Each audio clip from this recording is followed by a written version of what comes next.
Mythology. In addition to the myth of the consent of the governed, other sayings and dogmatic rhetoric are often repeated, despite being completely inaccurate.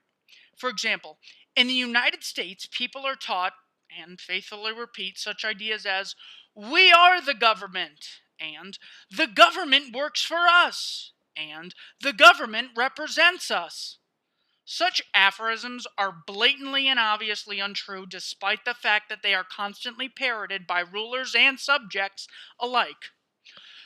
One of the most bizarre and delusional, but very common, claims is that we the people are the government. School children are thought to repeat this absurdity, even though everyone is fully aware that the politicians issue commands and demands, and everyone else either complies or is punished. In the United States, there's a ruling class and a subject class. And the difference between them are many and obvious. One group commands, the other obeys. One group demands huge sums of money, the other group pays. One group tells the other group where they can live, where they can work, what they can eat, what they can drink, what they can drive, who they can work for, what work they can do, and so on. The other group, one group, takes and spends trillions of dollars of what the other group earns. One group consists entirely of economic parasites, while the efforts of the other group produce all the wealth. In this system, it is patently obvious who condemns and who obeys. The people are not the government by any stretch of the imagination, and it requires profound denial to believe otherwise. But other myths are also used to try and make that lie sound rational. For example, it is also claimed that the government works for us. It is our servant. Again, such a statement does not even remotely match the obvious reality of the situation. It is little more than a cult mantra, a delusion intentionally programmed into the populace in order to twist their view of reality, and most people never even question it. Most never wonder, if government works for us, if it is our employee, why does it decide how much we pay it?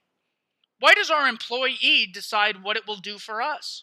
Why does our employee tell us how to live our lives? Why does our employee demand our obedience for whatever arbitrary commands it issues, sending armed enforcers after us if we disobey? It is impossible for government to ever be the servant because of what government is. To put it in simple terms, personal terms, if someone can boss you around and take your money, he is not your servant.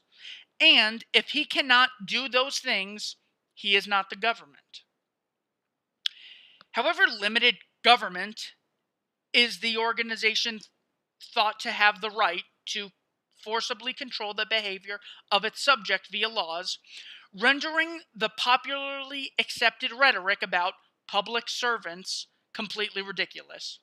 To imagine that a ruler could ever be the servant of those whom he rules is patently absurd.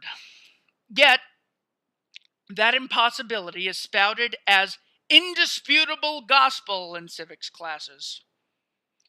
An even more prevalent lie used to try to hide the master-slave relationship between government and the public is the notion of representative government. The claim is that the people, by electing certain individuals into positions of power, are choosing their leaders, and that those in office are merely representing the will of the people. Again, not only does this claim not at all match reality, but the underlying abstract theory is inherently flawed as well. In the real world, so-called representative governments are constantly doing things their subjects do not want them to do. Increasing taxes, engaging in warmongering, selling off power and influence to whoever gives them the most money, and so on. Every taxpayer can easily think of examples of things funded with his money that he objects to, whether it be handouts to huge corporations, handouts to certain individuals, government actions that infringe on individual rights, or just the overall wasteful, corrupt, inefficient, bureaucratic machine of government. There is no one who can honestly say that government does everything he wants and nothing he doesn't want. Even in theory, the concept of representative government is inherently flawed because government cannot possibly represent the people as a whole unless everyone wants exactly the same thing. Because different people want government to do different things, government will always be against the will of at least some people. If a government did exactly what the majority of its subjects wanted, which never actually happens, it would not be serving the people as a whole. It would be forcibly victimizing smaller groups on behalf of larger groups. Furthermore, one who represents someone cannot have any more rights than the one he represents. To wit, if one person has no right to break into his neighbor's house and steal his valuables, then he also has no right to designate a representative to do it for him. To represent someone is to act on his behalf, and a true representative can only do what the person he represents has the right to do. But in the case of government, the people whom the politicians claim to represent have no right to do anything that politicians do: impose taxes, enact laws, etc. Average citizens have no right to forcibly control the choices of their neighbors, tell them how to live their lives, and punish them if they disobey. So when a government does such things, it is not representing anyone or anything but itself.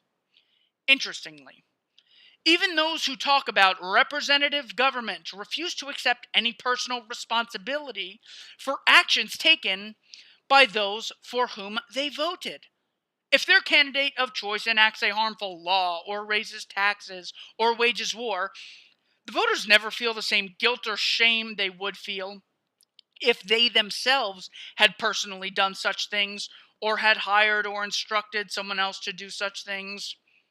The fact This fact demonstrates that even the most enthusiastic voters do not actually believe the rhetoric about representative government and do not view politicians as their representatives. The terminology does not match reality, and the only purpose of the rhetoric is to obfuscate the fact that the relationship between every government and its subjects is the same as the relationship between a master and a slave. One master may whip his slave less severely than another. One master may allow his slaves to keep more of what they produce. One master may take better care of his slaves, but none of that changes the basic underlying nature of the master-slave relationship.